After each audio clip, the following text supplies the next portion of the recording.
அண்மை செய்தி. மாநிலங்களவை தலைவர் ஜெகதீப் தங்கருக்கு எதிராக எதிர்க்கட்சிகள் தற்போது நம்பிக்கையில்லா தீர்மானம் கொண்டு வந்த விவகாரத்தில் மாநிலங்களவை தற்போது நாள் முழுவதும் ஒத்திவைக்கப்பட்டிருக்கிறது. இதற்கு ஏற்கனவே மத்திய அமைச்சர் கிரண் ரிஜிஜு தரப்பில் எதிர்ப்பு தெரிவிக்கப்பட்டிருந்த சூழலில் தற்போது இன்று அனைத்து எதிர்க்கட்சி தலைவர்களும் ஒன்று கூடி மாநிலங்களவை தலைவர் ஜெகதீப் தங்கர் மீது நம்பிக்கையில்லா தீர்மானத்தை கொண்டு வந்தார்கள். இதனால் தொடர் அமளி ஏற்பட்ட நிலையில் தற்போது மாநிலங்களவை நாள் முழுவதும் ஒத்திவைக்கப்பட்டிருக்கிறது. நம்பிக்கையில்லா தீர்மானம் கண்டிக்கத்தக்கது என்று மத்திய அமைச்சர் கிரண் ரிஜிஜு ஏற்கனவே பேசியிருந்த சூழலில் நம்பிக்கையில்லா தீர்மானம் தொடர்பாக தொடர் அமளி ஏற்பட்டிருக்கிறது.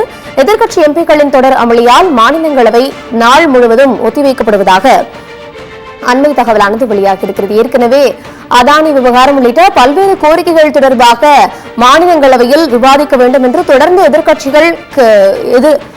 எதிர்க்கட்சிகள் கோரிக்கை வலுத்து வரக்கூடிய சூழலில் தொடர்ந்து இந்த நாடாளுமன்றம் தொடங்கிய நாள் முதலே இதுபோன்ற பல்வேறு அமளி காரணமாக மாநிலங்களவையும் மக்களவையும் ஒத்திவைக்கப்பட்டு வரக்கூடிய சூழலில் மாநிலங்களவை தலைவர் ஜெகதீப் தங்கர் மீது நம்பிக்கையில்லா தீர்மானம் கொண்டு வரப்போவதாக நேற்று எதிர்க்கட்சிகள் ஒன்று கூடி முடிவெடுத்திருந்தன.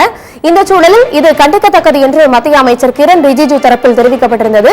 இந்நிலையில் நம்பிக்கையில்லா தீர்மானம் தொடர்பாக தொடர்ந்து அமளி ஏற்பட்ட நிலையில் மாநிலங்களவை நாள் முழுவதும் ஒத்திவைக்கப்படுவதாக தற்போதைய தகவலானது கிடைக்கப்பட்டிருக்கிறது.